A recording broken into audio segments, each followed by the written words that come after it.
How you doing, YouTube? Matt with Master Beer Reviews. Back to yet another review. A little homegrown IPA, hopeful goodness, in the form of Wallenpaupack Brewing's Hydroelectric IPA. Wallenpaupack. I've done a couple of their beer reviews. 2 up until now. Probably 3 when you see this. I did their kind of Oktoberfest Marzen. I did their Pilsner. And just today, along with this one, I'm doing their, well, I just did it, their cream ale. I'll probably post at the same time I post this one. So yeah, new brewery, months old, not even a year old, right in Wallenpaupack. It's a big lake up here in northeastern Pennsylvania. And I kind of dig it. You know what I mean? Big kind of like, I don't want to say a production brewery because they're big, but not that big.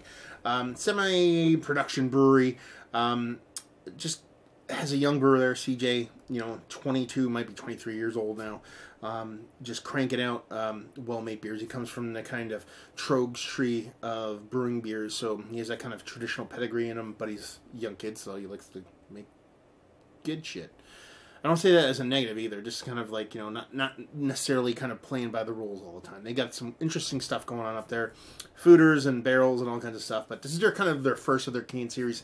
Did the cream ale first, and at the same time, they did this one. And yeah, let's review it. Other than that, Hydroelectric IPA, Indy Pale Ale, Hall EPA, Wallenpaupack Brewing Company, done and done. Can-wise, it's okay. It doesn't blow me away. The art design is just not my favorite in the world, But that's just me. Just matters what's inside. We're going to find out, so. Anyway. So what are they going for here? Well, it looks like that hazy portion of the show. Not necessarily like a New England style IPA. It's more just kind of like a unfiltered, kind of hazy, a little bit darker, maybe a little bit of malt leaning kind of IPA. What was the ABV on this again? 6 and change, I think it was. On the bottom it says damn fine, and it was canned 5 days ago, just for you date Nazis out there. And actually, did I see the ABV on this? Did I read it? Did I miss it? Say what? I don't think it's on here, actually. Unless I'm totally spacing on it. I mean, it's not that big of a deal, but I guess it's around 6 and change. I'm going to find out. Pinky Finger. Infinite creaminess, actually. Nice, tight, compact bubbles. And she's got a soft glow to her, but she's definitely more in that kind of orange range than yellow. More richer, more maltier in color. So she definitely looks like a hazy IPA. Just a little bit darker, one of those Haze-Bro and hop thoughts typically kind of freak out over. Let's see if we can get a nose on her. Yeah, I mean, it's all about the oranges in here. The malt bill is pretty big. There's a sweetness there, but it's not candied, and it's not like super over-the-top malty. But yeah, nice, robust citrus, not overly rindy, not overly bittering, so you're getting some bittering in there, but you're going to have a decent amount of sweetness in there, so you sweet toothers out there, you new school hop heads, definitely foot the bill there, nose-wise at least.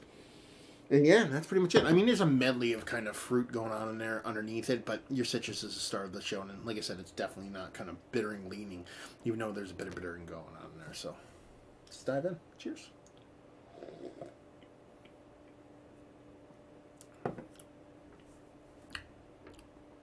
That's cool. Okay. It's a tasty beer. I like it. The body on it is infinitely creamy, infinitely soft.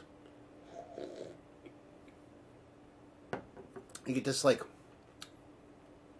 kind of big pop of green bittering. It's almost like a line of bittering. And by that, I mean, like, if you ever get shot in the face by a hose of water, and you could have different sprays going on. Imagine if the line of the spray was tight. And when you get this pop of bitterness, it's just like super confined and tight almost, like, if that makes any sense whatsoever.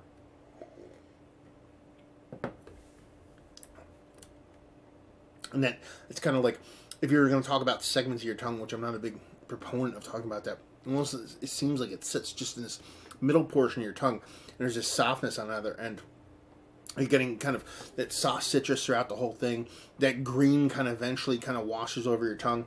It's a little bit thinner than you'd like it to be. I mean, ABV-wise, it's probably a little bit higher than like 6 and change, maybe pushing 7, give or take.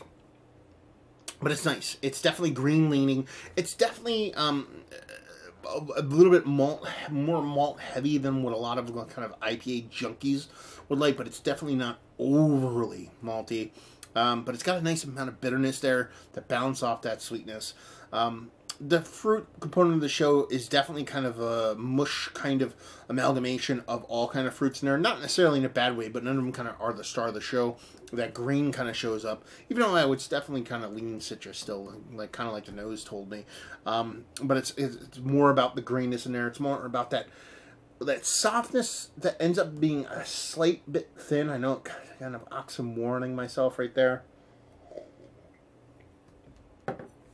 Like starts out creamy. And I'm gonna check that. It's creamy throughout. I don't know where I was getting that thin portion of the show. It washes away. It like lingers and then drops off after a while. So it's kind of a cool mouthfeel actually. And it's nice. It's tasty. It has that green thing which definitely turns me on. It makes me all hot and bothered and stuff. But yeah, I dig it. Definitely a cool first can coming out of the chute for these guys. Let's talk about it. It's one of the better IPAs that I've had as of late. It's definitely on the edge. It's on the outside looking in. There's ones that definitely come in way better for me. And it's definitely kind of like the ones you would think of, like the all-star portion of the show.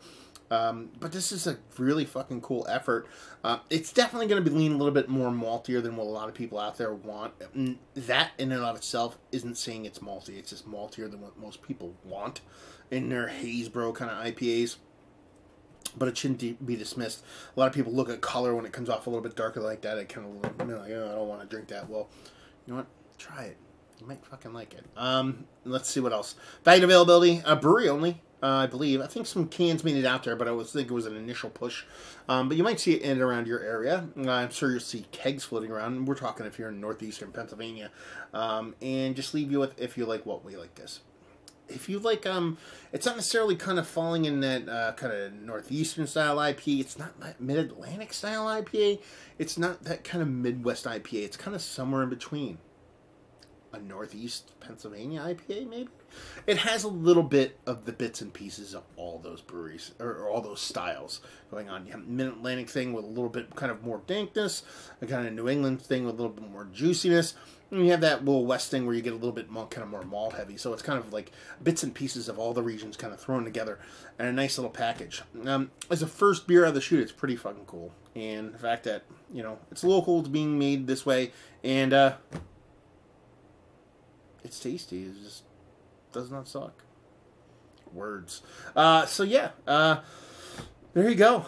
Another review in the books. How about that stuff? Hopefully you guys enjoyed the review. If you didn't, anywhere in between, down there, words and stuff. Facebook, Twitter, Instagram, Untapped, Massive Beers, all four of those places if you want to check this dude out somewhere else. And hopefully you guys enjoyed the review. Hopefully you're enjoying a nice Paupack Hydroelectric IPA right now. Hope to see you next time. Cheers.